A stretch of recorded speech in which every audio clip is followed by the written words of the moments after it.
Amigos, ¿cómo están? Bienvenidos a Radio Uruguay, bienvenidos a La Máquina de Pensar, ¿cómo andan?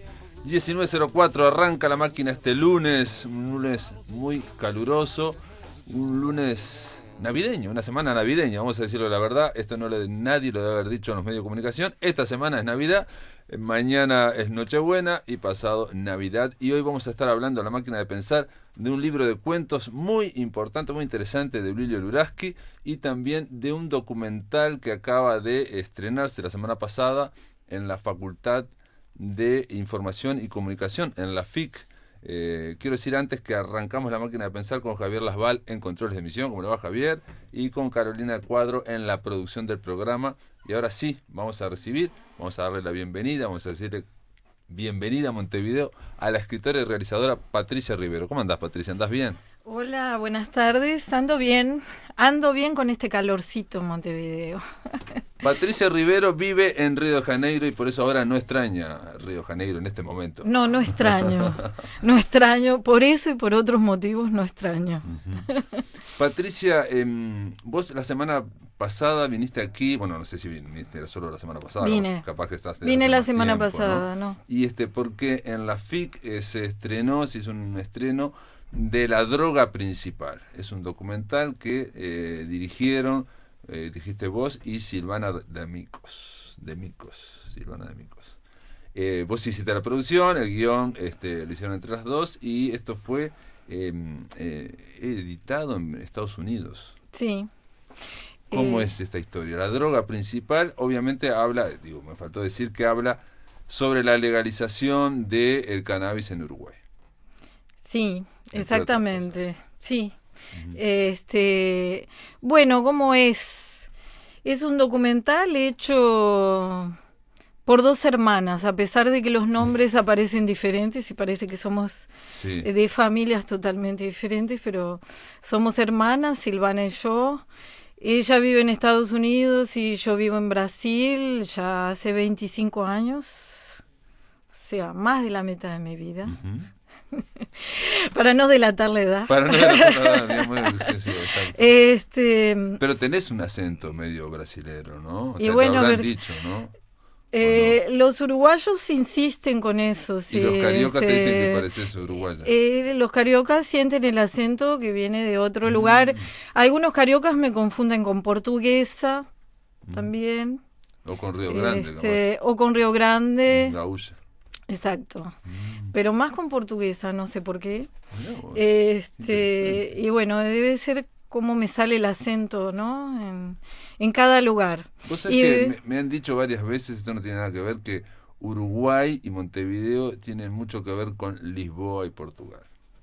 Porque las dos ciudades son gente sobria, melancólica, y tienen enfrente vecinos gritones y muy agrandados. Tanto Lisboa tiene a Madrid y Montevideo tiene a Buenos Aires. Y por contraste... Y también yo creo que tienen algo que ver, sí, Montevideo y Lisboa. Son completamente diferentes, uh-huh, pero tienen una cosa que ver, que son ciudades que dan al mar. Claro. Las ciudades que miran para el mar, todas tienen algo en común, ¿no? De acuerdo, sí. Y después que tienen ese color melancólico de los atardeceres. Uh-huh. Y son países chicos frente a países grandes también, ¿no? Exactamente. Uh-huh. Entonces, bueno, puede ser que esa característica en común tengan. Uh-huh. Y después, Lisboa tiene mucho que ver con Río, y Río con Lisboa en realidad también, a pesar de las diferencias, uh-huh, porque Lisboa también tiene sus montañas, ¿no? Tiene sus ondulaciones, tiene sus trencitos, y bueno, hay algunas partes de Río Antiguo que son representación de Lisboa también, ¿no? Porque Río fue el lugar de todo Brasil que concentró la inmigración portuguesa. Ah, claro. Bueno, sí, es la ciudad donde... La ciudad imperial también era, ¿no? Primero fue la ciudad imperial, uh-huh, pero también ciudad imperial fue Bahía, ¿no? Claro. Entonces no fue la única ciudad del imperio, sí. Pero concentró siglo XIX y siglo XX tenía una población de portugueses del 30%. Ah, mirá. Y por eso el acento de Río también tiene algo de un toque portugués. Y en Río la comida portuguesa está muy diseminada y además de la arquitectura en algunas partes de Río de Janeiro. Entonces, claro, es como un Lisboa tropical, ¿no? No, y de un país muy grande. Bueno, Patricia Rivero, sos socióloga, tenés un doctorado en sociología, sos profesora allá en la Universidad de Brasil, ¿no? En política pública en derechos humanos, veo aquí un programa de posgraduados. Sí, sí. Y cómo se vincula, o si tiene vínculo o no, que junto con tu hermana, las siamesas, las dos, ¿no? Hayan encarado para hacer la droga principal un documental sobre la legalización del cannabis, todo ese proceso que hubo aquí en Uruguay y que obviamente llama la atención de todo el mundo, ¿no? O sea, sí. Y queda claro en el documental, ¿no? Queda muy claro que hay un interés mucho mayor de lo que sospechamos los uruguayos. Sí. Bueno, después de repente podemos conversar de eso, pero respondiendo a tu pregunta, en realidad digo, bueno, tanto mi hermana como yo estamos lejos de Uruguay hace bastante tiempo, pero siempre venimos, nuestros padres viven acá, tenemos contacto, grandes amigas como Elvesia, que fue la que me cursó la invitación para venir a presentar el documental, Elvesia Pérez, profesora de la Facultad de Información y Comunicación, socióloga y escritora también. Entonces, y fue ella que me cursó la invitación de pasar el documental acá muy generosamente. Y la idea de hacerla, bueno, siempre tiene que ver con eso de que los que estamos fuera siempre estamos mirando para nuestro país. Sí. Empieza por ahí. Yo no sé si existe la conciencia de eso, si alguien piensa sobre eso. Creo que no. Acá, pero los Sí, que estamos, creo que no, sí, los que estamos fuera, independientemente de los motivos por los cuales estemos fuera, siempre tenemos una mirada, siempre estamos reflexionando, siempre estamos en algún tipo de contacto, claro, ¿no? Claro.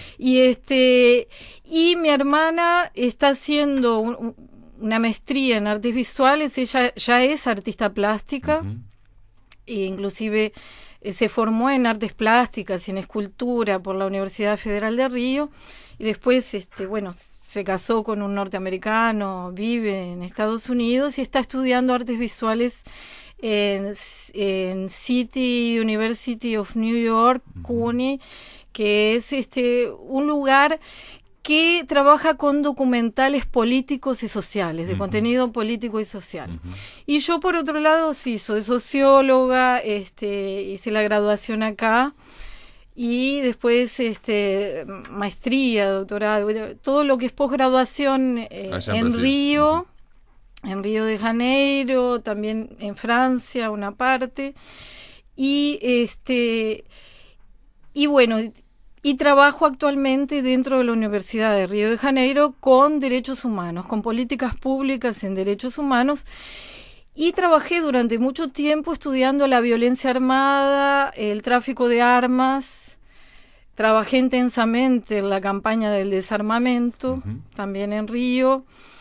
Entonces, siempre tuve ese compromiso, ¿no? Yo creo que mi hermana y yo llevamos ese compromiso hasta por la formación político-social de nuestros padres, que nos transmitieron ese compromiso con lo social, combatir las desigualdades, esa mirada.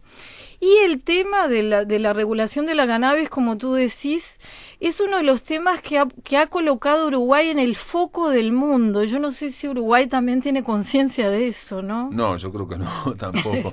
No, porque, digamos, viendo el documental La Droga Principal, lo que queda claro es que el planteo frente a la droga sobre todo es prohibicionista, ¿no? Y en general también es represivo. Entonces eso genera, bueno, todo un aparataje de obviamente de policía, de derecho penal, en fin, todo y frente a eso hasta ahora lo que había era ciertos discursos alternativos, pero en Uruguay por lo menos por lo que yo entendí del documental, aparece como un campo de pruebas, ¿no? Como un país que está haciendo un campo de pruebas diferente.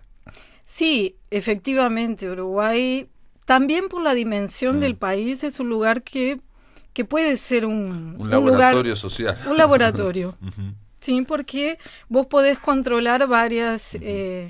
diversas variables, ¿no? Claro. Del experimento que estás haciendo. Entonces, es algo más controlable. Es claro que si vos vas a intentar eso en un país como país con las dimensiones de Brasil, bueno, ahí sería muy complejo.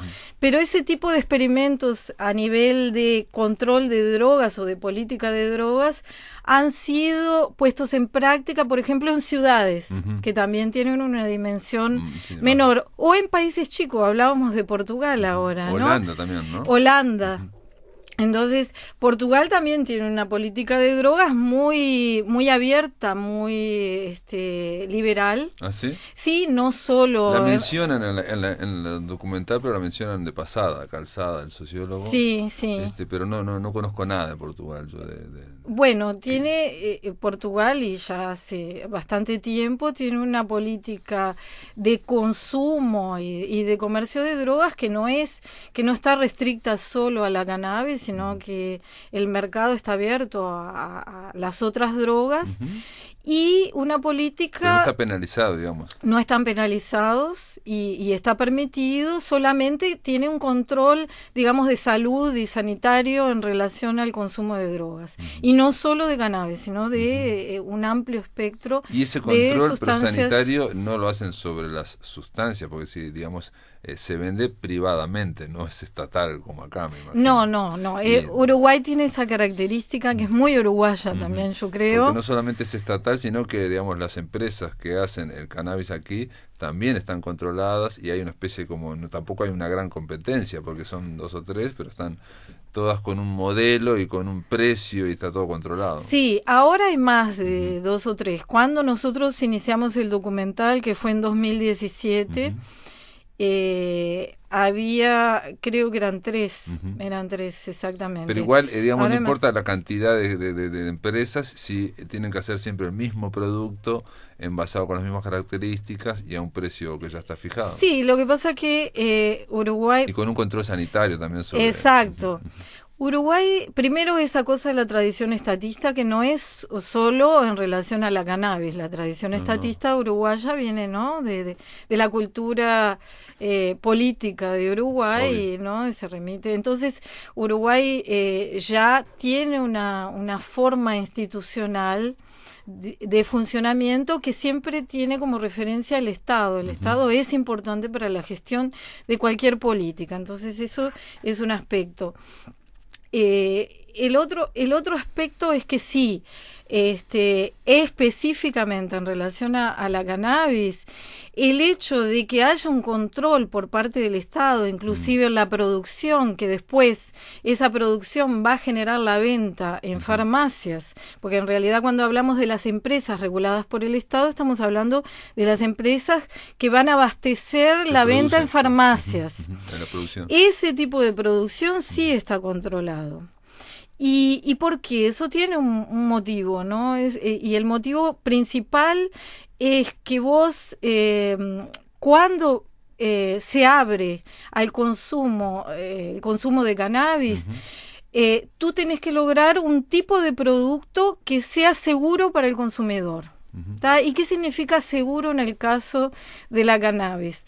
Por ejemplo, que no tenga niveles de THC, que es la sustancia psicoactiva, que pueda producir o que produzca riesgos de un surto psicótico, por ejemplo. Y hay niveles de... Eso está controlado en el propio, digamos, producto que se vende en farmacia. Exactamente. Estaba, digamos, controlado el nivel de THC. Exactamente. ¿Por qué? Porque el Estado está regulando la producción y exige que se produzcan plantas con THC bajo. Con un THC más bajo, más bajo, que no produzcan una crisis sanitaria, ¿no? Que no produzcan una crisis de salud. Tiene un efecto psicoactivo, pero no muy intenso. Exactamente, pero bueno, y esa es una vía, la vía de las empresas y la vía de las farmacias, pero además de esa vía, tú tenés la vía de los clubes canábicos, que ahí hay una producción propia de un número de plantas de los clubes, y también tenés la vía de los autocultivadores, ¿no? Entonces ahí hay variaciones mayores, evidentemente, porque nadie va a estar controlando el nivel de HCD. Pero los clubes canábicos o el autocultivo no representan una novedad en el panorama mundial. Internacional, porque eso ya se ha hecho en otros países, en otras ciudades. Exactamente. Lo que sí representa, y que fue el salto cualitativo, digamos, que todo el mundo pensaba que podía salir mal, porque es un experimento, es un ensayo, y que por ahora salió muy bien, digamos, extraordinariamente bien, diría, porque lo dicen muy bien en el documental. Uno de los miedos era, por ejemplo, a que, no sé, los narcotraficantes asaltaran una farmacia, o que robaran tal cosa, o que ocurriera, digamos, hechos de violencia, y no ocurrió absolutamente nada. Y lo otro que me pareció muy gracioso, pero tiene que ver con los reparos sociales frente a esto, porque son todos convenciones culturales, ¿no?, las que hacen, que plantean la prohibición, en fin, o el temor. Una de ellas es lo de las colas, ¿no? Eso no tenemos, no, las colas en la farmacia. Todo el mundo pensaba que iba a haber, bueno, una serie de gente peludos, no sé qué, no sé cuánto, y la gente se sorprendió cuando vio señoras, ¿no? Ingenieros, en fin, lo que se ve, digamos, que se ve los uruguayos, digamos, sin ningún estereotipo, ¿no? Exacto, el tema de los outsiders, ¿no? Que trabajamos en la sociología, ¿no? Generalmente, el que consume drogas tiene tales y tales características, claro. Sí. Y no eran solo prejuicios, por lo que sale en el documental, digo, hay en las encuestas, de cada 4, 3 uruguayos estaban en contra de que se vendieran las farmacias. Y eso cambió. Y eso cambió en muy poco tiempo. Ahora me gustaría saber los datos actuales, pero estamos hablando del 2017, final del 2017, y ya había cambiado, pero notoriamente, había bajado un 30% y estaba en 50 y 50. Sí, 50 y 50. Pero esto debe haber seguido variando, porque digo, lo que se descubre es que todos esos temores eran infundados. Sí, y además porque también se están viendo resultados desde el punto de vista de la cannabis medicinal. Vamos a hacer una pausa, Patricia Rivero, antes de hablar de la cannabis medicinal, amigos. Después de la pausa seguimos aquí por Radio Uruguay. Amigos, continuamos en La Máquina de Pensar. Estamos conversando con Patricia Rivero. Ella es una de las 2 directoras de este documental que se llamó La Droga Principal y que fue presentado en la FIC, en la Facultad de Información y Comunicación, la semana pasada. También hubo un foro después, en fin, y también en el bloque anterior me estabas hablando de que también hay toda una vertiente del cannabis que está explorándose, que es el cannabis medicinal. Sí, el cannabis medicinal, por ejemplo, hace 2 semanas atrás o 3, Uruguay hizo la primera exportación de cannabis medicinal para Australia. Mirá. Y bueno, en diferentes partes del mundo hay producción de cannabis medicinal. Inclusive nosotros pasamos el otro día 2 documentales, un corto, sí, que es justamente sobre el tema del cannabis medicinal y las investigaciones que se han hecho sobre el cannabis desde los años 50 en Checoslovaquia empieza la cosa, después continúa y después se descubre lo que se llama el anandamide, que es la molécula, ¿no?, que vincula los endocannabinoides, o sea, las funciones, digamos, del cannabis con, y lo estoy diciendo de una forma muy leiga, con los diferentes puntos del cuerpo y con las células de diferentes partes del cuerpo, y se descubre que realmente los endocannabinoides tienen, a partir del anandamide, de esa molécula, un vínculo con casi todos los tejidos y órganos del cuerpo. Lo que, según los cientistas, le daría posibilidades enormes de interactuar sobre todo el organismo, sobre diferentes partes del organismo, y tal vez tener interacción con diferentes tipos de enfermedades. Solo que el hecho de que todavía el THC sea considerado por las convenciones internacionales de drogas como una sustancia prohibida dificulta enormemente, por ejemplo, que se haga investigación, ¿Por qué? Porque si tú querés estudiar... Sí, necesitas THC para empezar. Exacto. Si vos querés estudiar las muestras de cannabis y de diferentes tipos de cannabis, vos precisás de repente exportar de diferentes lugares diferentes muestras.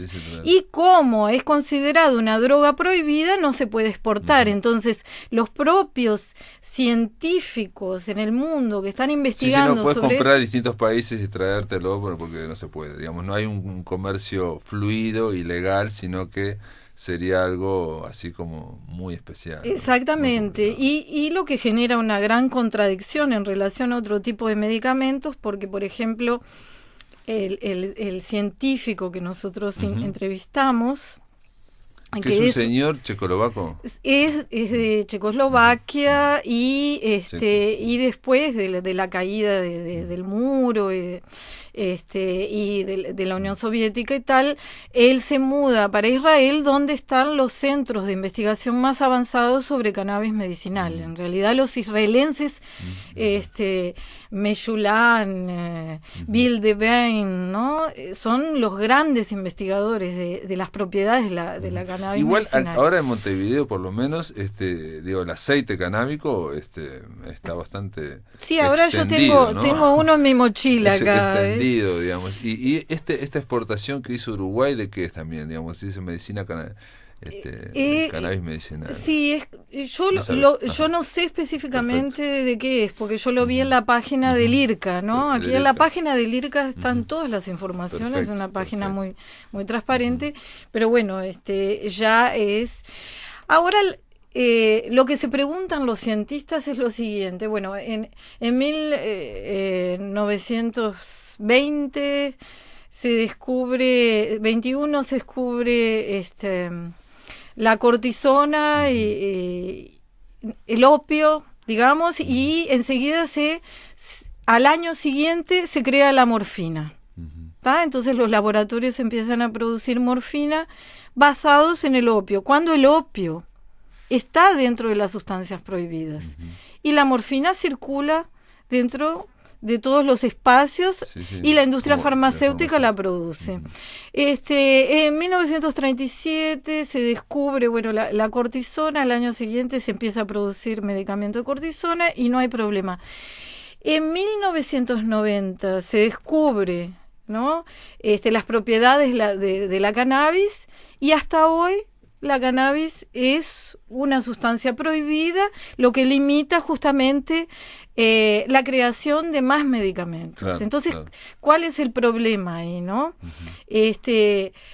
La verdad es que la industria farmacéutica produce un montón de medicamentos que sustituyen la cannabis, no la sustituyen totalmente porque esos medicamentos tienen un montón de efectos colaterales, por ejemplo, para epilepsia. Vos decís que la ven como una gran competidora. Gran competidora de bajo costo.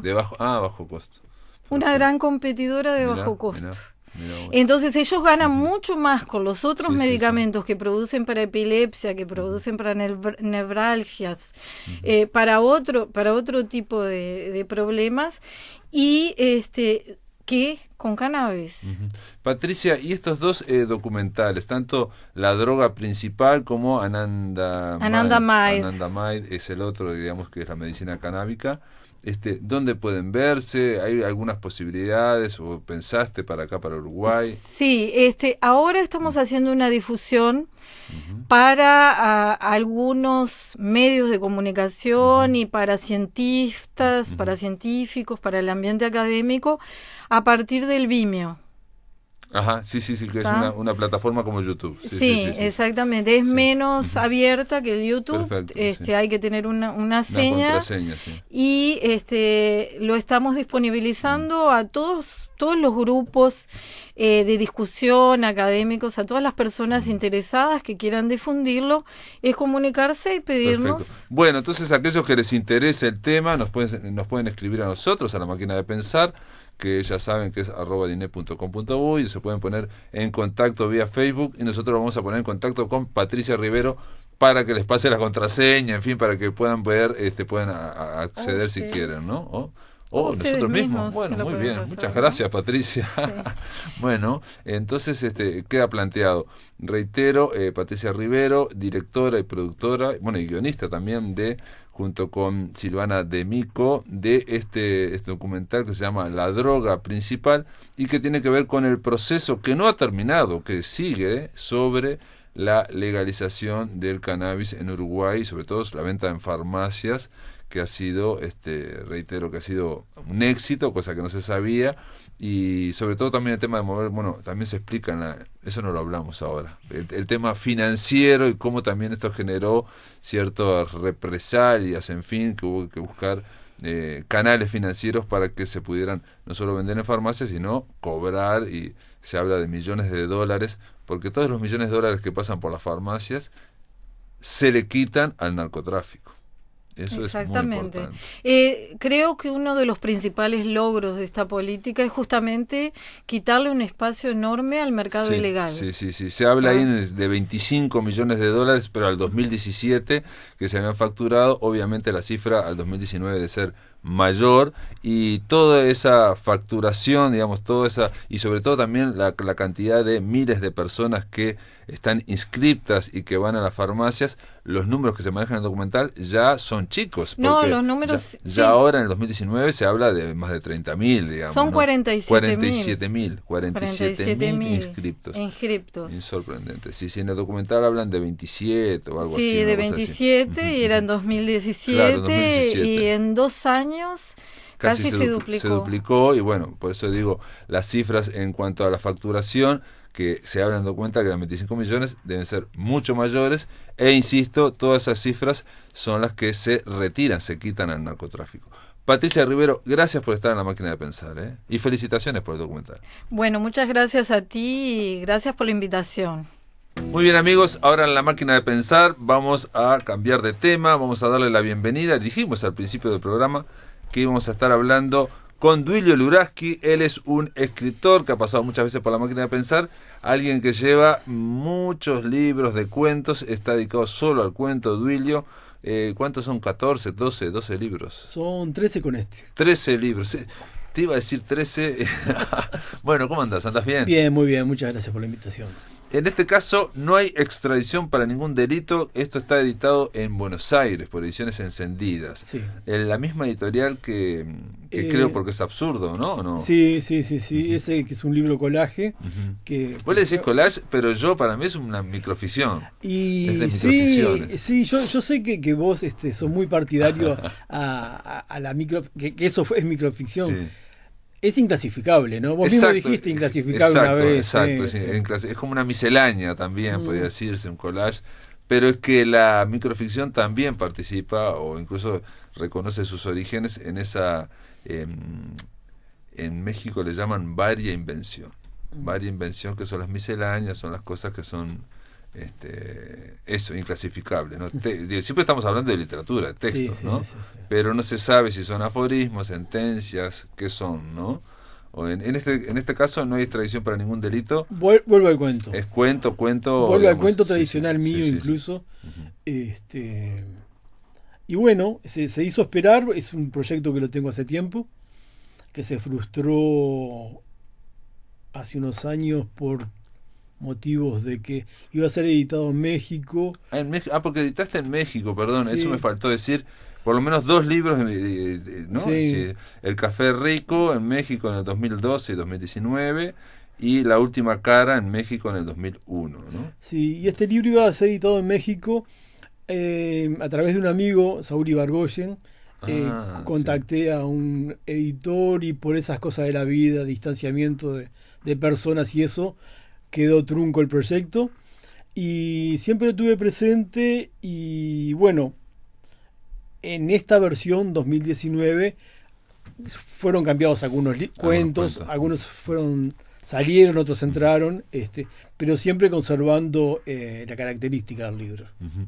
Hay que decir también que en este volumen de cuentos me pareció que los cuentos eran más largos, no sé por qué, comparados, claro, capaz que estoy pensando en aquel que se llamaba Providencias, por ejemplo. Claro, esos son los primeros libros, eran cuentos muy cortos. Muy cortos. Eran cortos.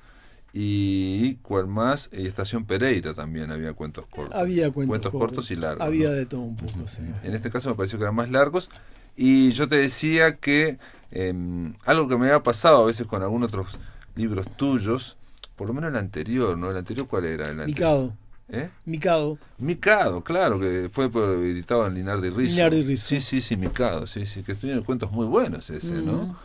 Y ahí en Mikado y en este me pasó algo similar, en No hay extradición para ningún delito, que algunos cuentos tienen una atmósfera, un clima que parece que y la tensión no es tan grande, ¿no? Sino que es más calma, ¿no? Que parece que se podrían seguir, digamos, uno acompañaría a esos personajes, podrían seguir a una novela corta, ¿me explico? Porque más que la resolución del cuento es el personaje, ese mundo brutal que tiene. Sí, es el personaje, son cuentos de personajes. Son cuentos de personajes. Y cuentos de atmósfera, algunos de estos, ¿no?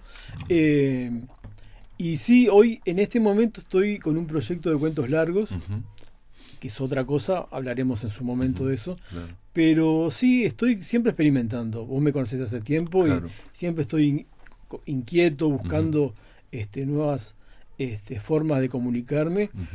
Y si bien estos son tradicionales míos, cuentos tradicionales míos. Bueno, tienen el estilo, digamos, de Duilio Luraski, que son, por un lado, es un estilo que parece remontarse, digamos, el ambiente a los años 50, por ejemplo, ¿no? Sí. Al Montevideo de los años 50. Nunca se dice Montevideo de los años 50, nunca se dice, pero las cosas que se mencionan, algún programa de radio, alguna cosa, o la forma, la mentalidad sobre todo, en realidad son las mentalidades de esos personajes, ¿no? Sí, el primero pasante, la mentalidad es de una chica que está trabajando, tiene ahí, digamos, aspira a llegar en algún futuro a recibirse de abogada, y porque está pensando, bueno, en que fulanito hable bien de ella, menganito, y menganito sea el secretario del directorio, y el directorio no sé qué, quizás tiene un promisorio futuro. Parece bien de los años 50, parece de la época de Benedetti, digamos, ¿no? Sí, o 60. Verónica, mi compañera. Verónica Dabria, que es escritora también, muy buena escritora. Me dice que el personaje, o sea, yo me creo un personaje que es el personaje. El narrador. El narrador, sí, como Felisberto. Digamos. El narrador me dice que es mi abuelo. Dice, el narrador tuyo es el abuelo Kiko, más joven, me dice. Sorprendente. Sí, bueno, no. Sorprendente porque eso llama un poco la atención, digamos, porque los datos o los detalles, ¿no? De los ómnibus, o el comprarse un apartamento, o ir a veranear, digamos, a una costa balnearia, no son de ahora. Atención, los montevideanos, los uruguayos hacemos lo mismo en el 2019 que hacíamos en el año 50, ¿no? Básicamente las cosas son las mismas. Pero han variado de tono, de color, de vértigo, ha variado de todo, ¿no? Sí. Y mantienen aquel color, aquellas formas de decir. Sí, ¿no? Los platos de melamina, cosas así, ¿no? Que se quedaron en el tiempo. Hoy por hoy no hay plato de melamina, me parece incluso que está prohibida la melamina. O por ejemplo uno va a un bar, en fin, las cosas que le dicen en el bar, esos mozos, que hay bares ahora en el 2019 en Montevideo, que parecen que uno entra al túnel del tiempo, ¿no? O sea, donde está el mozo con ese repasador medio, y donde de repente las sillas no son todas iguales, en fin, ¿no? Contienen mesa de mármol, en fin, ¿no? Esos bares como antiguos que hay en algunos barrios, ¿no? Y bueno, son 11 cuentos. Perdón, esa sería una de las características. La otra característica es que ese narrador que lo estaba mencionando, ese narrador cuenta todo como superficialmente, en la superficie, ¿no? O sea, pocas veces se adentra en lo que está pasando o en lo que siente esos personajes, ¿no? Él va contando... Es como un observador. Exacto, un observador, y va contando las cosas que pasan. Normalmente cuando pasan algo muy cotidiano uno dice sí, pero de repente empiezan a pasar cosas desagradables o cosas medias sorprendentes, y él sigue hablando al mismo tono, con la misma cadencia, el mismo ritmo. Sí, es un poco de marcar un poco de distancia de las cosas que en este libro sobre todo algunas son bastante bravas, ¿no? Tipo el cuento ese donde aparece restos de una persona en una caja, Bueno, eso es un asesinato bestial y que también parece salido de los años 50, ¿no? De alguna serie británica, ¿no? Donde aparece alguien, claro, que despedazado en una caja, ¿no? Sí. Y aparentemente otra forma, digamos, otro estilema, otra característica de tu estilo es que entramos a través de un personaje, en este caso puede ser una empleada doméstica, donde está lavando la ropa blanca, haciendo una serie de cosas, siempre muy de muchos detalles, y terminamos, bueno, hablando de los padres, del comisario, del inspector, en fin, de todo eso, ¿no?, que está ocurriendo. ¿No? Ese mundo es como si fuera una cámara que se va deslizando. Empieza con un personaje y ese no necesariamente es el más importante o es necesariamente el protagonista, es la entrada. Sin llegar a hacer el experimento de Maslía, ese que un personaje se conoce a otro y ese va con otro y ese va con otro y el cuento sigue a través de todos los personajes, sí. Sin llegar a eso. Lo que busco es el lugar, ¿no? O sea, el lugar que ya te digo, no tiene tiempo ni espacio. Pero que sea un clima, digamos, en este caso, por ejemplo, la casa que uno la pueda ver, ¿no? Una casa antigua, con una empleada doméstica, que en fin no le pagan mucho, o que es, ¿no? Es un poco, pero a la vez ella está contenta o bastante conforme de trabajar porque son gente importante, doctores, ilustres, en fin, y la señora no sé qué, y toda una serie de detalles que hablan de del clima. Pero hay del clima, y me refiero a la atmósfera, pero también hay muy claro la visualidad, ¿no? O sea, me parece que sos un escritor bastante visual. Sí, sí. La gente me dice a veces, lo veo, es como si me pasara a mí o cosas así, ¿viste? Porque realmente puedo transmitir eso de que le puede pasar a cualquiera, ¿no? Sin llegar a los temas, como ya te digo, puede ser un asesinato, puede ser, no hay extradición para ningún delito.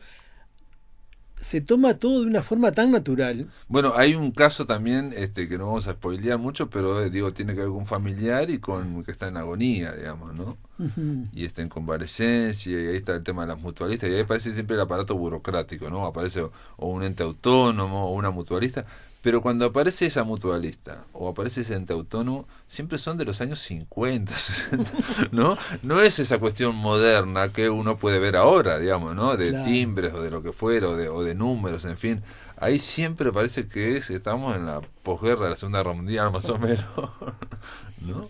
Y en algunos incluso se va un poquito más atrás, cuando una de las muchachas cuenta cuando llega a Montevideo y la madre en la estación de trenes toma una volanta en vez de un taxi, que ya había taxis en esa época, sí, una volanta, un carro a caballo, y llegan y todos se sorprenden de que todavía está todavía más en el tiempo para atrás. Sí, ¿no? Igual la consideraron como muy turra, muy canaria, porque él había elegido la volanta, que era más barata, sin saber dónde estaba cosas como esas, sin saber en dónde estaba la dirección, ¿no? Son datos muy precisos, porque esos personajes en general son como de extracción, no todos, ¿no? Pero humilde, aunque a veces también son burgueses, pero están muy atentos a los detalles exteriores, materiales, físicos, muy atentos. No hay, digamos, obviamente, eso es la clase media, reprimida, en fin, que está mucho con esas cosas muy prácticas. Clase media y media baja. Media también. Baja, pero después, como en todos los cuentos tuyos, y como en casi como manda, digamos, el género, todas las emociones están por debajo, ¿no? O sea, no se expresan nunca. Todas las pasiones o los dramas en general no se manifiestan, ¿no? Y mientras tanto, en la superficie estamos ocupados en me voy a comprar tal cosa, o no sabía en qué lugar estaba, en qué dirección estaba, lo que le iba a costar, en fin. Cosas así. Y esa forma de observar también, no sé si te lo han dicho, pero a mí me causa mucha gracia, porque también ese observador a veces va mostrando las estupideces que hacemos las personas, porque ¿no? Cuando nadie nos ve hacemos pavadas, ¿no? Y él las va sin catalogar y sin enjuiciar, las va contando. Sí, a mí me impresionó mucho Felisberto, ¿no? Sobre todo en Nadie encendía las lámparas. Es el libro que más me gusta. Como también tiene una mirada muy inocente y empieza a describir cosas desde una vista súper ingenua. Sí, y eso lo absorbí yo y lo empleo. No es la misma mirada, pero digamos, aquí lo que hay es esa idea, digamos, de que yo estoy observando y no juzgo, y realmente como que estoy descubriendo en ese momento, y hay como interés en seguir a ese personaje, pero el lector puede decir, bueno, ese personaje va a ir a matar a alguien, por ejemplo, ¿no? Pero el narrador no se da cuenta, el narrador sigue contando porque hizo tal cosa, hizo tal otra, y lo sigue contando como, de repente no lo mata y no pasa nada, digamos, pero el narrador sigue impertérrito, impávido, ¿no? Sí. ¿No? Sigue impávido. Y después hay cosas como graciosas, yo te decía, como ese narrador tiene un humor involuntario a veces, ¿no? Uno se ríe a pesar de él, digamos, ¿no? A pesar de sus desgracias. Sí, de las cosas que están pasando, yo qué sé. En Pasante, que es el primer cuento, y a mí me impresionó mucho, es una chica que, reitero, es una chica que se dice, por ejemplo, se había hablado la semana pasada, Lucía, ¿no? Otra persona, se había acercado hasta su escritorio para contarle que Hernández había hablado muy bien de ella con el señor Galimberti, que era un hombre cercano al director Escudero del Partido Nacional. Habría dicho que tenía un buen futuro en el organismo, que se esforzaba por mejorar y que la tenía en gran estima. Lucía decía la verdad, no diría esto por aquello, era una buena chica, íntegra, y podría considerarla su amiga. El narrador va como diciendo, opinando, ¿no? Entonces dice, en suma, se encontraba a gusto en la institución y disponía de parte del día para estudiar los enormes volúmenes del derecho privado y todas esas engorrosas materias que tenían el primer año en la facultad de abogacía. A grandes rasgos, dice el narrador, era feliz y sabía que estaba viviendo los mejores años de su vida. Pero por las noches tenía algunos sueños que la angustiaban y se sentía desamparada, aunque al recordarlos a lo largo del día los encontraba un poco tontos o sencillos. Y ahí empieza esta chica que está fascinada con su tarea administrativa, ¿no? Que es, digamos, muy marginal, muy periférica, digamos, no es una gran importancia. Ella está cerca, digamos, de los importantes, pero es muy marginal. Es una pasante. Es una pasante, claro, ni siquiera es una funcionaria presupuestada, es pasante, o sea, sabe que va a terminar. Es llamada, aparece una señora que la llama y dice, aparte, por ejemplo de eso, dice, ¿no? La portera dice, te está buscando una señora de 40 años. Y ella dice, ¿quién va a venir a verme? Mi madre avisaría, está lloviendo. Pero mi madre no esperaría abajo, subiría las escaleras, porque mi madre, con la gota que tiene, entonces te va mostrando a la madre, es terrible la madre, ¿no? Y eso lo va contando todo el narrador en la cabeza de esta pasante. Y después, nada, se encuentra con esta señora que le reclama por su novia, en fin. Entonces ahí aparece algo que puede ser muy frecuente, ¿no? Por lo menos en los años 50, 60, que uno se imagina, ¿no? Digamos, donde había, por ejemplo, el tema de tener amantes, apartamentos, en fin, todo aquello que reitero que aparecía en los cuentos de Benedetti también, ¿no? Sí. Y ahí aparece O Silvia Lago también. O de Silvia Lago también, o sea, esa idea, digamos, de la doble vida, ¿no? En esa clase media que había dobles vidas y se mantenían paralelas. Y ahí aparece, bueno, van a un bar y bueno, y ella está preocupada porque digo, ¿cuál sería la tragedia? No pidió permiso, para no salir. Marcó el reloj, no sé qué, no sé cuánto, ¿qué van a pensar de mí? En fin, toda esa historia, ¿no? Uh-huh. Y ese es el drama que se va...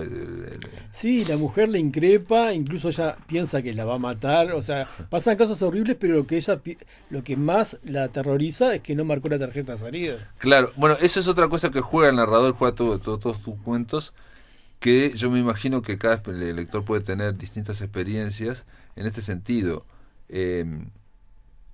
Constantemente parece que va a pasar algo que puede ser muy grave, ¿no? Por ejemplo, no hay extradición para ningún delito, alguien va en un tren, en un ómnibus, en un tren va, ¿no? Y se sienta al lado y alguien le comenta que es un asesino, que mató a alguien, ¿no?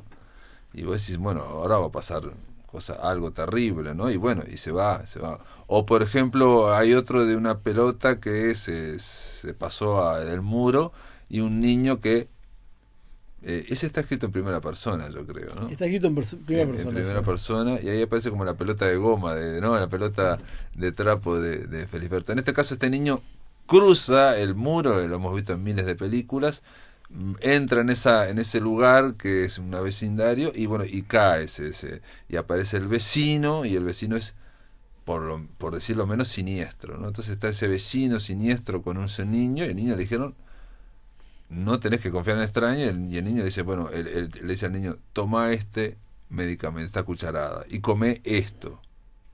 Y el niño está viendo con nosotros que está dentro de la casa, los padres no saben que está ahí, le están dando de comer eso, después le entra sueño, después no sé qué, y bueno, digamos, se va generando una atmósfera que también ese cuento se podía haber alargado, ¿no? Y podía haber ocurrido, podía haber sido como Stephen King, ¿no? Sí, podían haber ocurrido muchas cosas. La idea era sentir eso de que en cualquier momento podía pasar algo. Una amenaza indescifrable. Una amenaza, sí, una hay amenaza. En varios cuentos, en sí, muchos cuentos de esos hay como una amenaza que está ocurriendo, ¿no? Que lo hacen pasar, en fin, lo hacen hablar. Todos estos cuentos, yo te lo he preguntado otras veces, creo. ¿Vos cuando los escribís los pensás antes o vas siguiendo el personaje? Depende de cada cuento. Sabes que no tengo un método. Hay cuentos que me vienen en la cabeza así, todo el cuento. Y hay otros que no, que empiezo a trabajar en una idea y el cuento va hacia otro lado. Otro lado quiere decir, por ejemplo, empezás con un personaje que va de tal lado y de repente ni siquiera llega a destino, o no entra al bar o al hotel que iba a entrar. Y el cuento deriva hacia otras circunstancias distintas. Y eso fue de toda la vida.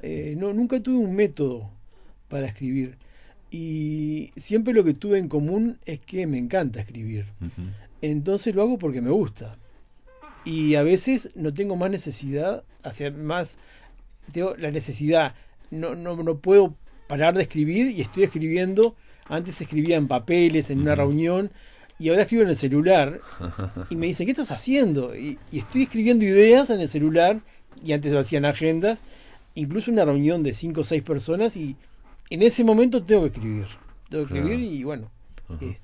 Una pregunta, Duilio, un poco para ir terminando. No hay extradición para ningún delito, es un libro que se puede adquirir aquí, ¿en qué librerías? Está en La Lupa, que queda acá en la Ciudad Vieja, en Bacacá y casi Buenos Aires. Y Buenos Aires, sí. Ahí a media cuadra del Solís. Perfecto, es una linda librería. Sí, muy linda librería. Y está en Purpuria, que es la librería que queda dentro de la Plaza del Entrever. Que también es muy linda librería. También. Es muy linda y los van a atender súper bien. Judith es espectacular. Bueno, está Horacio Cabro también de librero. Así que quedó presentado en La Máquina de Pensar. No hay extradición para ningún delito. Duilio Luraski, gracias por estar en La Máquina de Pensar. Muchas gracias. Amigos, se terminó La Máquina. Mañana martes, a partir de las 18 horas, hay transmisión conjunta de las radios de Radiodifusión Nacional del Uruguay, así que no va a haber máquina, y el miércoles es Navidad. El jueves retornamos a partir de las 19 horas. Vamos a estar hablando de Marosa Di Giorgio con Alicia Torres y Ana Inés Larre Borges, porque acaban de sacar un libro álbum llamado simplemente Marosa. Esto es todo, amigos, que lo pasen muy bien y feliz Navidad.